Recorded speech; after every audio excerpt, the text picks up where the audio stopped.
الحمد لله نحمده ونستعينه ونستغفره ونؤمن به ونتوكل عليه ونعوذ بالله من شرور أنفسنا ومن سيئات أعمالنا من يهده الله فلا مضل له ومن يضلله فلا هادي له ونشهد أن لا إله إلا الله وحده لا شريك له ونشهد أن سيدنا وشفيعنا وحبيبنا ومولانا محمدا عبده ورسوله أما بعد فقد قال الله تبارك وتعالى في القرآن المجيد والفرقان الحميد أعوذ بالله من الشيطان الرجيم بسم الله الرحمن الرحيم وأتموا الحج والعمرة لله إلى آخر الآية صدق الله مولانا العظيم وصدق رسوله النبي الكريم ونحن على ذلك لمن الشاهدين والشاكرين والحمد لله رب العالمين۔ بزرگان محترم، عزیز ساتھیو، گزشتہ کئی خطبات کے اندر آپ کے سامنے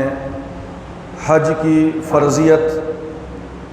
کے متعلق گفتگو چل رہی ہے۔ آج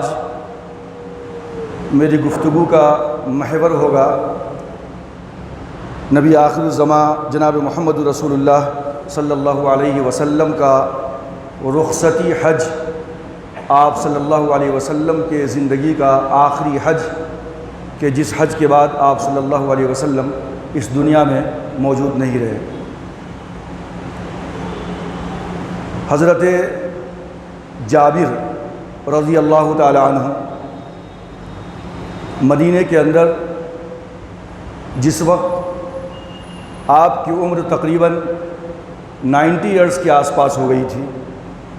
اور آپ کی آنکھوں کی روشنی زائل ہو چکی تھی، نابینا ہو چکے تھے آپ، تو اس وقت مدینے کے اندر اللہ کے رسول صلی اللہ علیہ وسلم کے بعد صحابہ کرام رضوان اللہ تعالی علیہم اجمعین کی تعداد بالکل نہ کے برابر ہو گئی تھی۔ حضرت جابر رضی اللہ تعالی عنہ کی شخصیت وہ تھی کہ جنہوں نے اللہ کے رسول صلی اللہ علیہ وسلم کے ساتھ حج ادا کیا تھا، اور آپ صلی اللہ علیہ وسلم نے کس طریقے سے حج کو پرفارم کیا تھا آپ اس سے بخوبی واقف تھے۔ حضرت امام حسین رضی اللہ تعالی عنہ کے پوتے محمد ابن علی رضی اللہ تعالی عنہ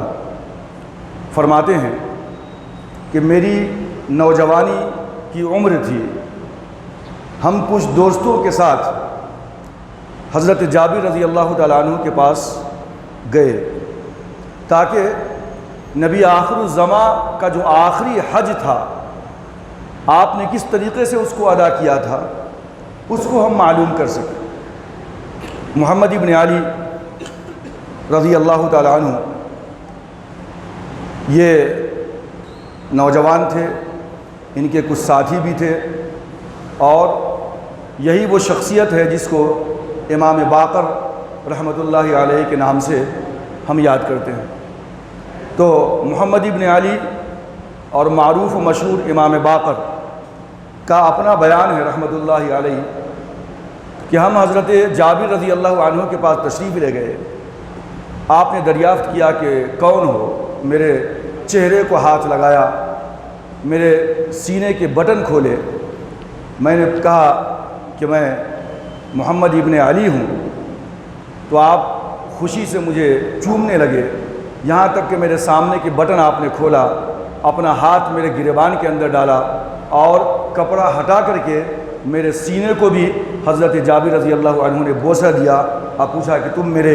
جو ہے بھائی حسین کی یادگار ہو، تم پوچھو کیا پوچھنا چاہتے ہو۔ حضرت امام باقر علیہ الرحمہ نے پوچھا ہم یہ جاننا چاہتے ہیں کہ سرکار دو عالم صلی اللہ علیہ وسلم کے ساتھ آپ نے جو حج کیا تھا ذرا اس کی تفصیل آپ بتا دیں کہ آپ نے کس طرح حج کیا تھا اللہ کے رسول کے پاس۔ تو حضرت امام جابر رضی اللہ تعالیٰ عنہ نے اپنی انگلیوں کے اشارے سے 9 تک کاؤنٹ کیا اور اس کے بعد فرمایا کہ اللہ کے رسول جب ہجرت کر کے مائگریٹ ہو کے مکے سے مدینہ تشریف لائے تو 9 سال آپ مکے میں رہے، اور اس کے بعد جو 10واں سال تھا یعنی ہجرت کا 10واں سال، اور آپ یہ جانتے ہیں کہ اللہ کے رسول مدینے میں ہجرت کے بعد 10 سال رہے ہیں اور اس کے بعد آپ کی وفات ہوئی ہے،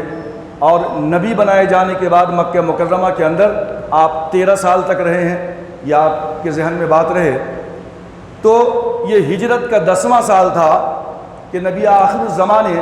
یہ اعلان عام کر دیا کہ اس سال ہم حج کو جانے والے ہیں۔ جیسے یہ اعلان ہوا کہ مدینے کے سارے لوگ اور مدینے کے اطراف و اکناف کے اندر جتنے بھی لوگ بستے تھے وہ سب کے سب جو ہے آنا شروع ہو گئے مدینے کے اندر، گویا کہ انسانوں کا ایک سیلاب جو ہے مدینے میں جمع ہونے لگا کہ سرکار دو عالم صلی اللہ علیہ وسلم حج کو تشریف لے جا رہے ہیں اور آپ کے ساتھ ہم بھی جائیں گے اور سیکھیں گے حج کا طریقہ کیا ہے۔ مرد تو مرد، خواتین کی بھی جو ہے بہت زیادہ کثرت تھی، مرد بھی تھے صحابہ، ان کی جو ہے بیویاں بھی ساتھ میں تھی، اور یہ سب کے سب مدینے سے نکلے اور ایک مقام ہے ذوالحلیفہ۔ میں نے گزشتہ گفتگو کے اندر آپ سے کہا تھا کہ مدینہ والے جب مکہ جاتے ہیں حج کرنے کے لیے تو جو میقات ہے، یعنی وہ مقام کہ اس مقام سے آگے کراس کرنا بغیر احرام کے پہنے ہوئے، یہ الاؤڈ نہیں ہے، جائز نہیں ہے۔ تو جیسے کہ انڈیا والوں کا، پاکستان والوں کا، میانمار کا، بنگلہ دیش کا جو ایک میقات ہے یلملم، وہاں سے ان کو احرام باندھنا ضروری ہے۔ تو اسی طریقے سے پورے کے پورے مختلف ممالک کا ایک میقات مقرر ہے کہ اس میقات کو، اس جگہ کو بغیر احرام پہنے ہوئے کراس کرنا جائز نہیں ہے۔ اگر آپ نے اس کو کراس کر دیا تو یہ دم واجب ہوگا، یعنی ایک بکرے کی قربانی آپ کو دینی ہوگی اگر ایسی غلطی ہو گئی تو ذوالحلیفہ کے مقام کے اوپر تمام کے تمام صحابہ نے اللہ کے رسول صلی اللہ علیہ وسلم کو دیکھ کر کے اپنا احرام باندھا، جانور بھی ان کے ساتھ تھے قربانی کے۔ حضرت جابر فرماتے ہیں کہ اللہ کے رسول ایک جو ہے اونچائی کے اوپر چڑھے اور میں بھی ساتھ میں تھا، اور جب نظر دوڑایا تو چاروں طرف جو ہے سروں کا ایک سمندر تھا، اتنی بڑی تعداد تھی مسلمانوں کی۔ اور اسی ذوالحلیفہ کے مقام کے اوپر ایک واقعہ پیش آیا کہ حضرت ابو بکر صدیق رضی اللہ تعالیٰ عنہ کی وائف، آپ کی بیوی اسماء بنت عمیس رضی اللہ تعالیٰ عنہ کے یہاں ایک لڑکا تولد ہوا، اور وہی ہے محمد، جس کا نام رکھا گیا محمد ابن ابی بکر رضی اللہ تعالیٰ عنہ۔ تو اب حضرت اسماء بنت عمیس نے سوال کیا اللہ کے رسول سے، کہلوا بھیجا کہ میری یہ حالت ہے، میں کیا کروں؟ تو اللہ کے رسول نے فرمایا کہ غسل کر لو اور احرام تم بھی باندھ لو۔ تو اگر عورت حالت حیض کے اندر ہے، مینسس کے ایام کے اندر ہے، تو ایسی صورت کے اندر دوسرے اعمال تو کر سکتی ہیں وہ حج کے اندر، لیکن خانہ کعبہ کا طواف نہیں کر سکتی جب تک کہ ان کا پیریڈز رک نہ جائے۔ یہ اپنی جگہ پہ ایک مسئلہ ہے، ذہن میں رکھیں آپ۔ تو بہرکیف اب وہاں سے اللہ کے رسول صلی اللہ علیہ وسلم صحابہ کرام کی جماعت کے ساتھ نکلے اور مکہ مکرمہ پہنچے۔ حضرت جابر کا بیان ہے، مکہ مکرمہ پہنچنے کے بعد اللہ کے رسول صلی اللہ علیہ وسلم نے سب سے پہلے خانہ کعبہ کا استلام کیا، یعنی خانہ کعبہ کے اندر حجر اسود کا استلام کیا۔ استلام کا مطلب آتا ہے چومنا۔ خانہ کعبہ کو آپ خانہ کعبہ کے اندر گئے اور آپ نے جو ہے حجر اسود کو چوما، اس کا بوسہ لیا، اور اس کے بعد پھر آپ نے خانہ کعبہ کا طواف کیا۔ طواف 7 راؤنڈ ہوتا ہے، 7 چکر۔ اللہ کے رسول صلی اللہ علیہ وسلم نے جو طواف کیا آج ہم اسی کو فالو کر رہے ہیں۔ یہ سنت ہے رسول اللہ صلی اللہ علیہ وسلم کی کہ اللہ کے رسول نے جو طواف کیا اس کے اندر پہلے 3 چکر کے اندر آپ نے کیا کیا؟ رمل کیا۔ رمل کا مطلب یہ ہے کہ تیز دوڑنا، تھوڑا اکڑ کے چلنا،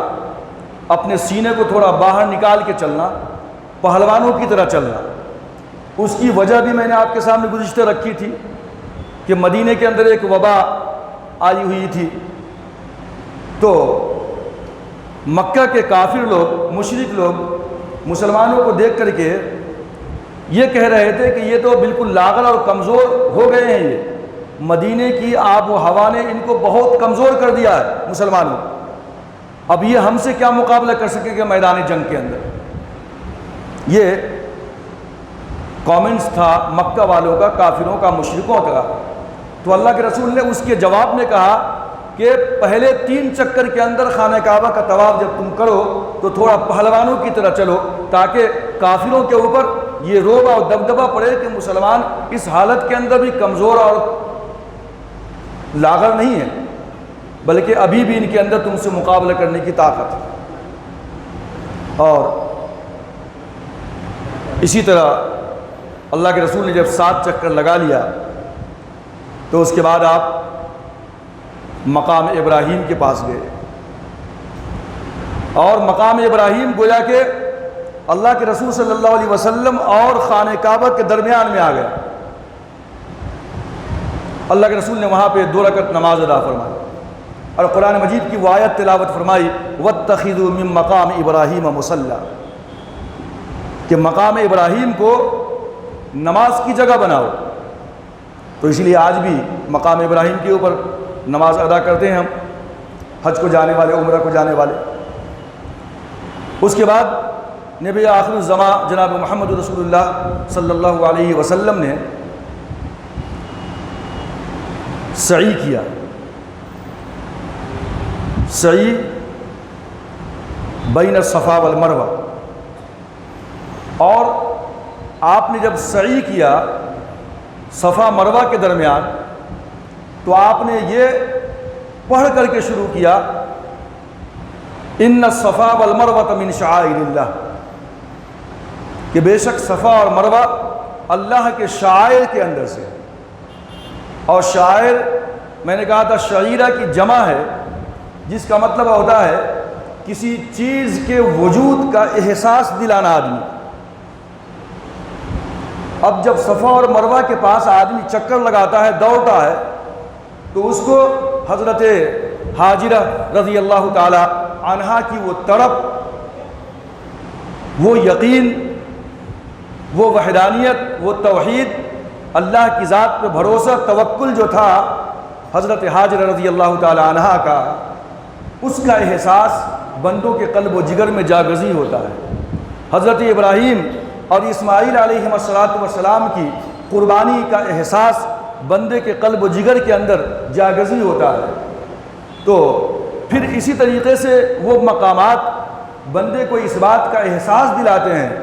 کہ یہی وہ مقامات ہیں کہ جہاں پہ اللہ کے برگزیدہ بندوں نے اس عمل کو کیا تھا، اور پروردگار عالم نے اس عمل کو قیامت تک آنے والی نسل انسانی کے لیے جاری و ساری کر دیا۔ مطلب یہ بہت ہی محبوب اور پسندیدہ عمل ہے خدا کی بارگاہ کے اندر، یہ ہے شعائر اللہ۔ اللہ کے رسول نے ان الصفا والمروہ من شعائر اللہ پڑھا، اور آپ نے شروع کیا صفا سے سعی کرنا۔ سعی کا مطلب ہوتا ہے تھوڑا تیزی کے ساتھ چلنا، دوڑ۔ اور آپ نے فرمایا ابدؤ بما بدأ اللہ بہ، کہ میں اسی سے شروع کرتا ہوں کہ جس سے اللہ نے شروعات کی ہے۔ یعنی پروردگار عالم نے قرآن مجید کے اندر پہلے صفا کا لفظ استعمال کیا، ان الصفا والمروہ، صفا اور مروہ۔ تو اللہ کے رسول نے فرمایا کہ ابدؤ، میں شروع کرتا ہوں بما بدأ اللہ بہ، کہ جس کے ذریعے سے پروردگار عالم نے خود شروعات کی ہے قرآن مجید کے اندر۔ تو مطلب پہلے صفا سے شروع کیا جائے مروہ تک پہنچنا، اور اس کے بعد پھر یہاں پہ اس دعا کا بھی تذکرہ حدیث کے اندر ملتا ہے، ایک چوتھا کلمہ لا الہ الا اللہ وحدہ لا شریک لہ لہ الملک و لہ الحمد وہو علی کل شیء قدیر۔ پھر اسی کے اندر ایک اور دعا ہے کہ لا الہ الا اللہ وحدہ، اللہ اکیلا ہے، اس کا کوئی ساتھی نہیں، کوئی پارٹنر نہیں۔ انجز وعدہ، اس پروردگار عالم نے اپنے وعدے کو پورا کیا۔ ونصر عبدہ، اور اس اللہ نے اپنے بندے کی مدد کی۔ وہزم الاحزاب وحدہ، اور کافروں کے اتنے بڑے لشکر کو خود اس نے جو ہے تباہ و برباد کر دیا اکیلا۔ مطلب وَأَنْتُمُ الْأَعْلَوْنَ إِن كُنتُم مُسْلِمِينَ، جو قرآن کا اعلان تھا، اللہ کا وعدہ تھا کہ دنیا میں غالب تم ہی رہو گے اگر تم مسلمان بن کے زندگی گزارو۔ مکہ فتح ہو چکا ہے، جس مکے کے اندر جس خانہ کعبہ کے طواف سے ایک دن مسلمانوں کو روک دیا گیا تھا، لیکن آج ایسا ہے کہ مکہ اللہ کے رسول صلی اللہ علیہ وسلم کے قبضے میں ہے، خانہ کعبہ آپ کے قبضے میں ہے، آج آپ وہاں طواف کر رہے ہیں، سعی کر رہے ہیں، سب کچھ ہے۔ تو اللہ کے رسول نے یہ دعا فرمائی کہ لا الہ الا اللہ، یعنی وحدہ وانجز وعدہ ونصر عبدہ وہزم الاحزاب وحدہ، 3 مرتبہ آپ نے یہ دعا فرمائی، یہی دعا کیا۔ پھر مروہ پہ گئے، پھر وہاں جا کر آپ ٹھہرے، آپ نے وہاں بھی یہی دعا 3 مرتبہ آپ نے پڑھی۔ اس طریقے سے جو ہے 7 چکر آپ نے صفا سے مروہ سے صفا آپ نے جو ہے لگایا، اور اس کے بعد آپ نے صحابہ کرام کو حکم دیا۔ حضرت جابر رضی اللہ تعالیٰ عنہ کا بیان ہے کہ میں اللہ کے رسول کے ساتھ تھا، اللہ کے رسول نے جو حج کے اندر کیا اعمال کیے تھے، کیا طریقہ اختیار کیا تھا، وہ میں بتا رہا ہوں۔ امام باقر علیہ الرحمہ کو آپ یہ طریقہ سکھلا رہے ہیں، بتا رہے ہیں کہ میں نے سرکار کے ساتھ اس طرح کیا تھا۔ اس کے بعد اللہ کے رسول نے فرمایا کہ دیکھو، جو لوگ اپنے ساتھ ہدی لے کر آئے ہو، ہدی کہتے ہیں قربانی کے جانور کو جب ساتھ لے کر کے جاتے ہیں وہاں، تو جو لوگ اپنے ساتھ ہدی لے کر کے آئے ہیں تو وہ اپنا احرام نہ کھولیں، کیونکہ میں نے کہا تھا کہ حج کی 3 قسمیں ہیں، حج افراد، حج تمتع اور حج قران۔ حج تمتع کے اوپر میں نے گفتگو کیا تھا اس سے قبل، اور حج افراد صرف حج کا احرام بندہ باندھتا ہے، حج کا احرام، قربانی ضروری ہے۔ حج قران کے اندر دونوں کا احرام باندھتا ہے، وہاں بھی قربانی ضروری ہے۔ اور حج تمتع کے اندر یہ ہوتا ہے کہ پہلے عمرہ کر لیا جائے۔ اللہ کے رسول تشریف لے گئے عمرہ، تو عمرہ کس کا ہو گیا؟ جس کے پاس جانور نہیں تھا، جس نے صرف حج کی نیت کی تھی، اس کا عمرہ نہیں ہوا۔ لیکن جس نے حج اور عمرہ دونوں سوچ رکھا تھا، تو اب یہ پہلے عمرہ ہو گیا، اب آپ آزاد ہو گئے، اپنا احرام کھول سکتے ہیں۔ تمتع کا مطلب ہے فائدہ اٹھانا، یعنی 8 ذی الحجہ سے پہلے آپ مکے میں پہنچ چکے ہیں، تو پہلے آپ نے طواف کر لیا، سعی کر لیا، یا آپ کا عمرہ ادا ہو گیا۔ اب ابھی 2-4 دن باقی ہیں 8 ذی الحجہ کو آنے میں، اور پھر یہ 4-5 دن جو باقی ہیں، ان دنوں سے فائدہ اٹھا لیتے ہیں کہ ہم احرام کھول دیتے ہیں، اور احرام پہننے کے بعد والی جو پابندیاں ہیں وہ تمام کی تمام پابندیاں ختم ہو جاتی ہیں۔ پابندیاں، لڑائی جھگڑا نہیں کرنا، خوشبو نہیں لگانا، ٹوپی نہیں پہننا، اور سلے ہوئے کپڑے نہیں پہننا، کسی جانور کا شکار نہیں کرنا، ایون سر کی جوں تک کو بھی مارنے کی اجازت نہیں۔ حرم ہے، گفتگو کیا تھا میں نے اس سے قبل حرم کے اوپر کہ یہ کوئی بھی ایسی چیزیں الاؤڈ نہیں ہیں جب آپ حالت احرام کے اندر ہیں، تو یہ پابندیاں ہیں۔ اور سب سے بڑی پابندی ہے کہ آپ کی بیوی ساتھ میں ہے، تو وہ جو میاں بیوی کا جو خاص رشتہ ہے وہ تعلق آپ قائم نہیں کر سکتے آپ بیوی کے ساتھ۔ لیکن اگر آپ گئے ہیں، جو ہم لوگ اکثر یہاں سے انڈیا سے یہاں لوگ جاتے ہیں، باہر والے جو مکے میں نہیں رہتے اس کے اطراف میں، تو یہ سب کے سب کیا کرتے ہیں، پہلے عمرہ کر لیتے ہیں، عمرہ بھی ہو جاتا ہے اور حج بھی ہو جاتا ہے، پہلے پہنچ گئے تھے، اب عمرہ کر لیا۔ عمرہ کرنے کے بعد ان کو اجازت ہوتی ہے کہ وہ ابھی 8 ذی الحجہ شروع نہیں ہوا تو اس سے پہلے اپنا احرام نکال دیں، معمولی کپڑے میں آ جائیں، جو ہمیشہ کپڑا اپنے پہنتے ہیں، تمام پابندیوں سے آپ آزاد ہیں۔ لیکن جب 8 ذی الحجہ ہوگی تو 8 ذی الحجہ کو پھر آپ اب حج کی نیت سے احرام پہنیں گے، پھر وہاں سے مینا کی طرف روانہ ہوں گے، تو یہ فائدہ ہوتا ہے۔ تو اللہ کے رسول نے فرمایا کہ جن لوگوں نے نیت کیا تھا صرف حج کی اور اپنے ساتھ جانور بھی لے کر کے آئے ہیں، وہ اپنا احرام نہ کھولیں، اور اللہ کے رسول نے بھی نہیں کھولا، چونکہ اللہ کے رسول خود جو ہے اونٹ ساتھ میں لے کر گئے تھے، اور کچھ اونٹ حضرت علی رضی اللہ تعالیٰ عنہ یمن سے لے کر کے آئے تھے اللہ کے رسول کے لیے۔ تو گویا کہ اللہ کے رسول کے لیے پورے 100 اونٹ تھے اس آخری حجۃ الوداع کے اندر۔ اللہ کے رسول نے اپنے ہاتھوں سے تقریباً 63 اونٹ کو ذبح کیا تھا، نحر کیا تھا، اور بقیہ جو ہے اونٹ کو حضرت علی رضی اللہ تعالیٰ عنہ نے ذبح کیا تھا۔ تو اللہ کے رسول نے اپنا احرام نہیں کھولا۔ حضرت سراقہ بن مالک رضی اللہ تعالیٰ عنہ نے پوچھا کہ اللہ کے رسول،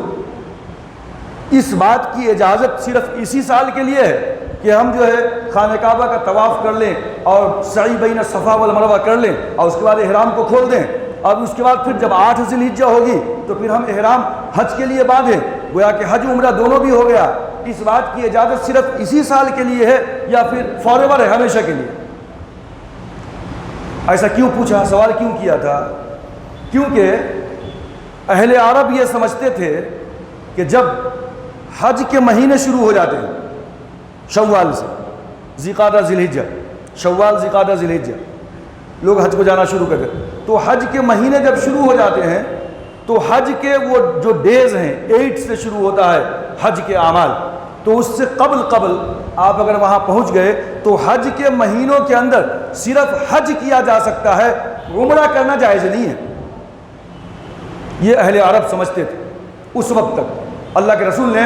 اس کو ختم کر دیا اور کہا کہ نہیں، اگر حج کے ایام شروع ہونے سے پہلے بندہ وہاں پہنچ جائے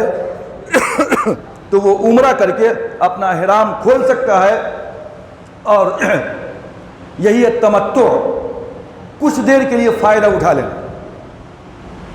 تو احرام کھول دیں گے آپ تو پابندیاں پوری ختم ہو گئی، تو آپ کو کچھ فائدہ مل گیا،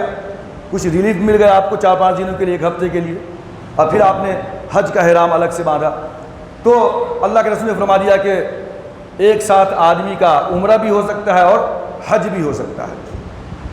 اب آج کل ہوتا کیا ہے کہ لوگوں نے ایک ٹرینڈ چلا رکھا ہے یا فیشن، 5 عمرہ، 7 عمرہ، 10 عمرہ کس طرح کرتے ہیں۔ تو اب گئے، ایک عمرہ ہو گیا، اب احرام کہاں سے باندھنے کا تھا؟ وہ تو یلملم سے تھا، میقات انڈیا والوں کو یلملم۔ اب جدہ سے اور ادھر آگے بہت دور ہے، جدہ 100 کلومیٹر وہاں سے، مکے سے، اور پھر وہاں سے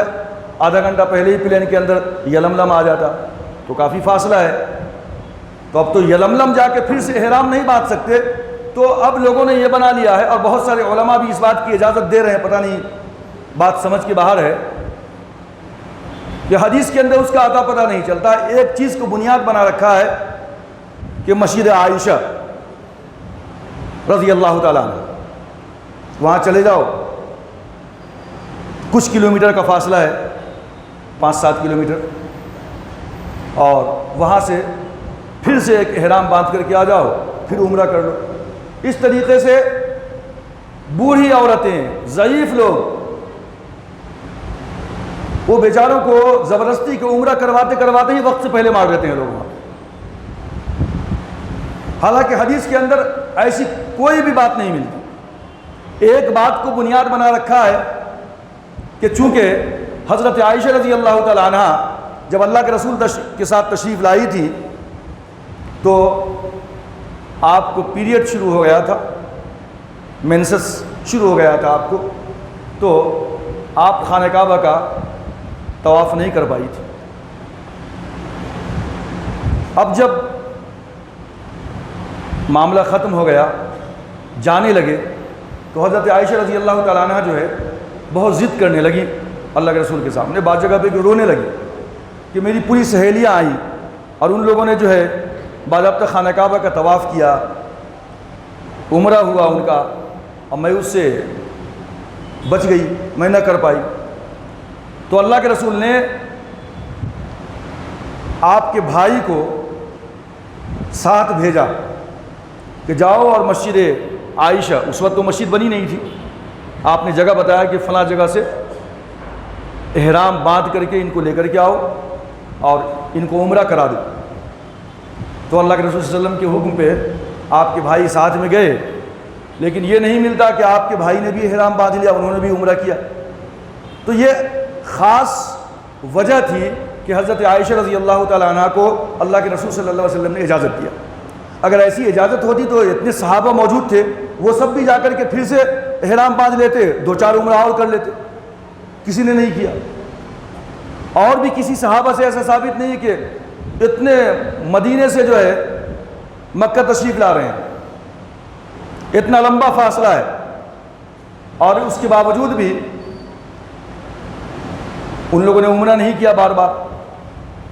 حج کر لیا، چلے گئے۔ اگر ایسا ہوتا تو صحابہ کرام بار بار جاتے، بار بار احرام باندھتے، حج کرتے۔ تو لوگوں نے آج کل فیشن بنا رکھا ہے 5 عمرے، 10 عمرے، 7 عمرے، ایک عمرہ ہو گیا کافی ہے، زبردستی کروا دیتے۔ ضعیف لوگوں کو، کمزور لوگوں کو کتنی مشقت کا سامنا ہوتا ہے، ویل چیئر کے اوپر عمرہ کرا رہے ہیں آپ، سعی بین صفا والمروہ، خانہ کعبہ کے اندر جو ہے خانہ کعبہ کے طواف کے لیے کتنی مشکلات کا سامنا ہے، لیکن پھر بھی کئی عمرے کریں گے۔ تو الحمدللہ ایک ہو گیا، اللہ اسی کو قبول فرما لے تو کافی ہے۔ تو خواہ مخواہ کے اپنے اوپر جو ہے بوجھ ڈال دیا کرتے ہیں لوگ۔ تو اس طرح کی کوئی روایت ملتی نہیں ہے۔ علماء کرام بعض اجازت دے دیتے ہیں کہ چونکہ ایک پوائنٹ مل رہا ہے کہ حضرت عائشہ رضی اللہ عنہ نے کیا تھا، بھائی ایک مجبوری کی بنیاد پہ کیا تھا۔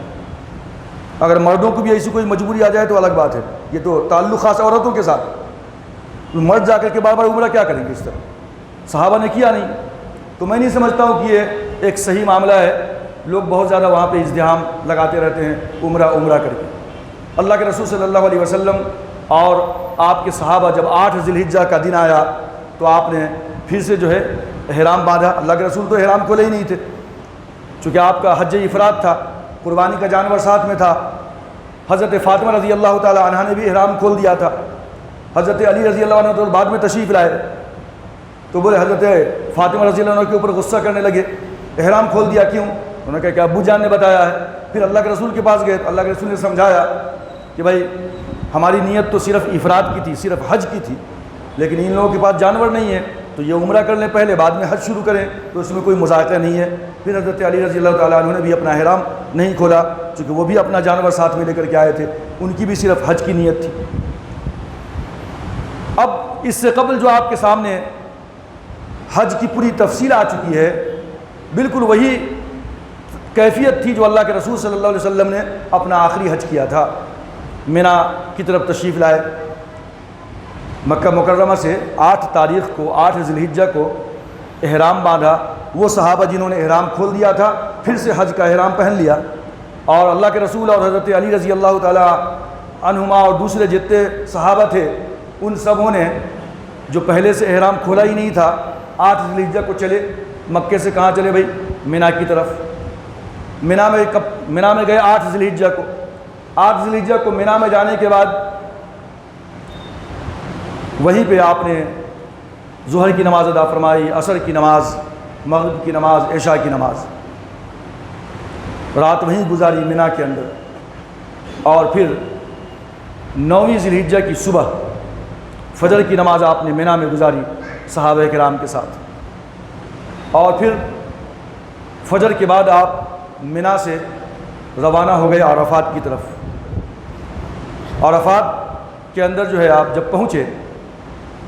تو وہاں جانے کے بعد میں نے کہا تھا آپ سے کہ مسجد آج نیمرہ جو بنی ہوئی ہے، اللہ کے رسول کا ٹینٹ وہیں پہ ڈالا گیا تھا، آج وہاں پہ مسجد بنا دی گئی۔ اللہ کے رسول نے وہاں پہ پڑاؤ ڈالا، اور اس کے بعد پھر جب سورج کچھ ڈھلنے لگا تو ایک ویلی ہے وادی عرنہ، اللہ کے رسول وہاں اونچائی پہ کھڑے ہو گئے، صحابہ کرام کا پورا مجمع تھا، اور پھر اللہ کے رسول نے وہاں پہ صحابہ کرام کو خطاب کیا تھا۔ وہ آخری خطاب تھا حج کے دنوں کے اندر اللہ کے رسول صلی اللہ علیہ وسلم کا، جس کے اندر کچھ خاص باتیں جو پوری امت کے لیے، قیامت تک آنے والی نسل انسانی کے لیے جو ہے ہدایت اور ایک رہبری کرتی ہے، وہ بات یہ تھی کہ اے لوگو، میں محمد صلی اللہ علیہ وسلم زمانے جاہلیت کی تمام رسموں کو، تمام رسم و رواج کو اپنے قدموں تلے، اپنے جوتوں تلے مسلتا ہوں، رون دیتا ہوں۔ زمانے جاہلیت کی جتنی بھی رسمیں تھیں ان تمام رسموں کو آج میں محمد ختم کرتا ہوں۔ آج کے بعد زمانے جاہلیت کی کوئی رسم باقی نہیں رہے تمہارے اندر۔ اس کے بعد آپ نے فرمایا کہ اے لوگو، آپس میں ایک دوسرے کے اوپر تمہارا خون اس طرح حرام ہے کہ جس طرح آج کا دن حرام ہے، یہ جگہ حرام ہے۔ کیا مطلب ہے حرام کا؟ آپ جانتے ہیں کہ جو حدود حرم ہے،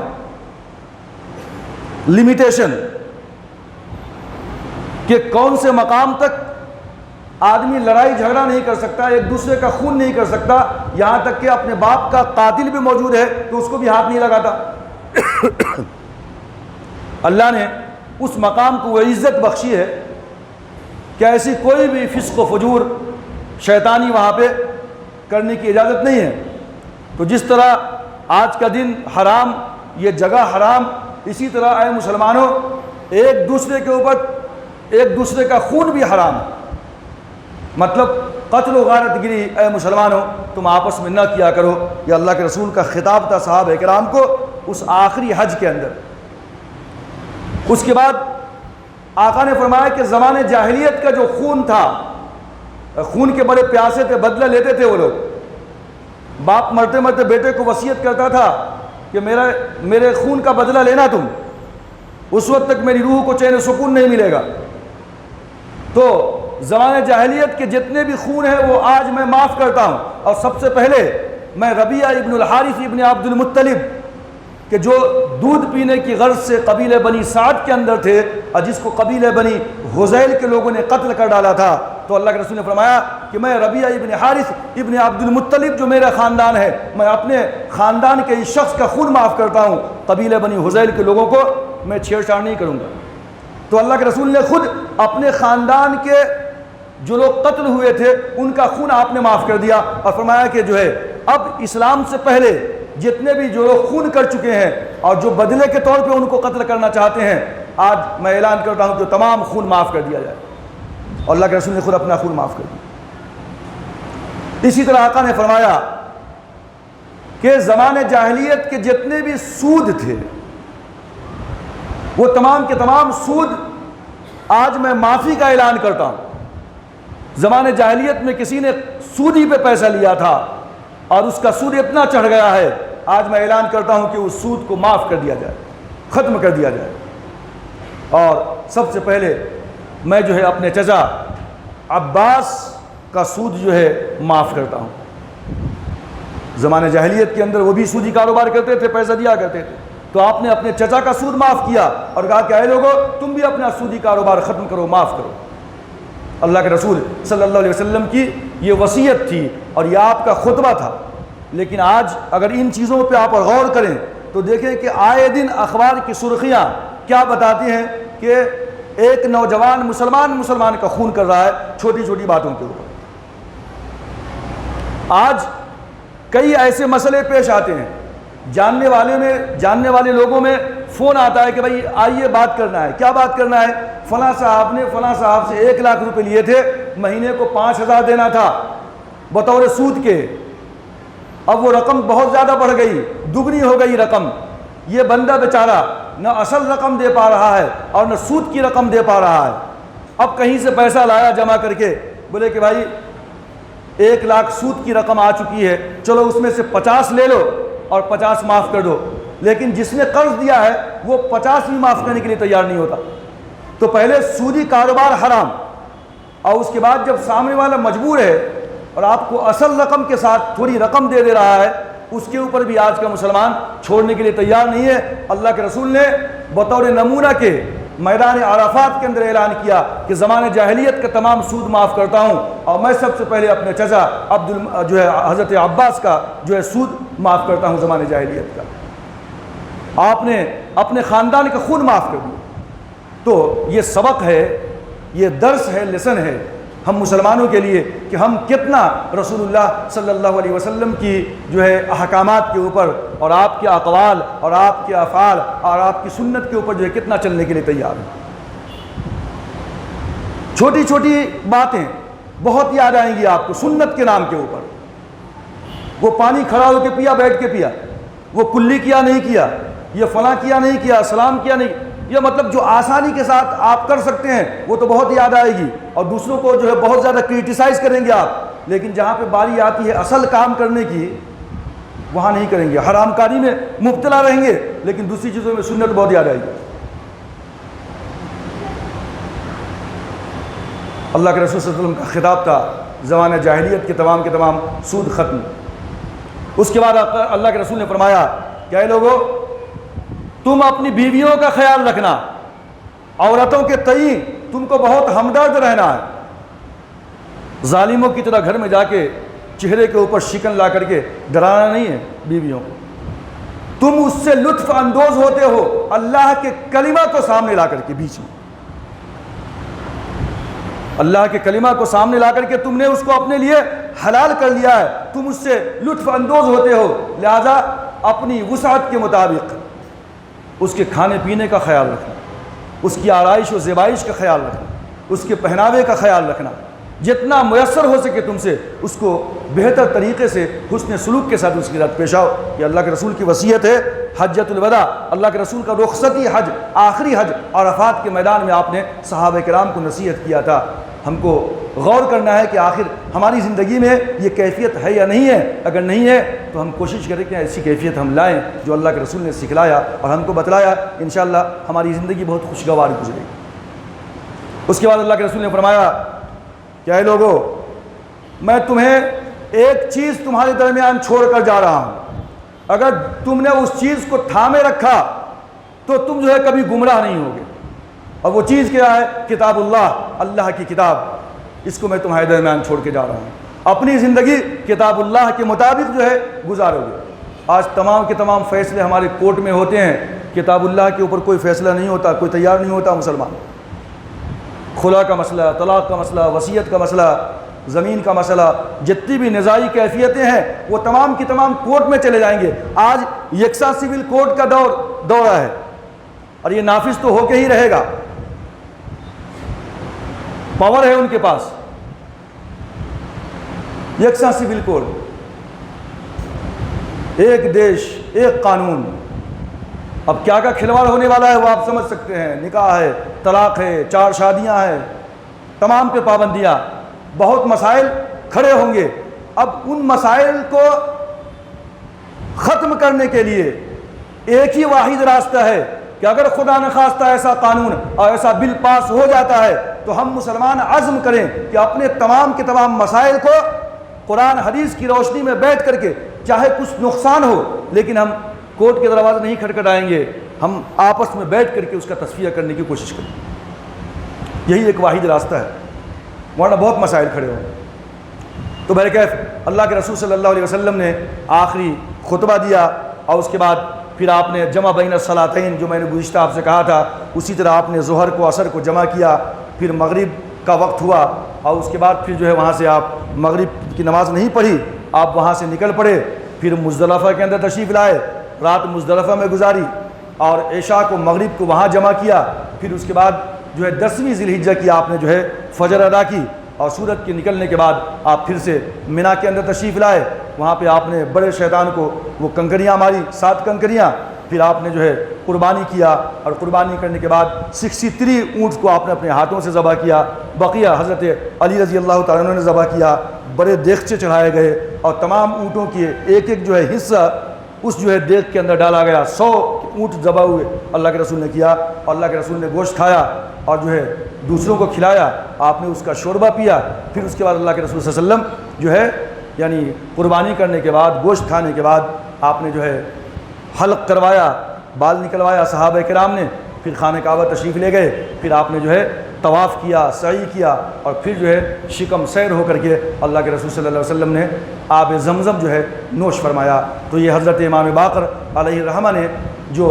اللہ کے رسول صلی اللہ علیہ وسلم کا رخصتی حج تھا، آخری حج کی جو کیفیت اللہ کے رسول کے صحابی حضرت جابر رضی اللہ تعالی عنہ سے سنی تھی کہ چونکہ حضرت جابر اللہ کے رسول کے ساتھ موجود تھے اس سفر کے اندر، میں نے سوچا کہ اللہ کے رسول صلی اللہ علیہ وسلم کا جو رخصتی حج تھا، جو آخری حج تھا، وہ بھی آپ کے سامنے آ جائے تاکہ ایک بار پھر سے ہمارے درمیان وہ تمام کی تمام جو ہے کیفیت آ جائے۔ اور ہمارے اندر جو ہے اللہ کے گھر کے دیدار کا شوق اور ذوق پیدا ہو، رسول اللہ صلی اللہ علیہ وسلم کی سنت اور قرآن کے حکم کے مطابق جو فریضہ ہے جن لوگوں کے اوپر، اس کو ہم جلد سے جلد ادا کرنے کی کوشش کریں۔ اللہ تبارک و تعالیٰ سے دعا ہے کہ اللہ تعالیٰ ہم تمام لوگوں کو ان تمام کہی ہوئی باتوں کے اوپر عمل کرنے کی توفیق عطا فرمائے۔ آمین وآخر دعوانا ان الحمد للہ رب العالمین۔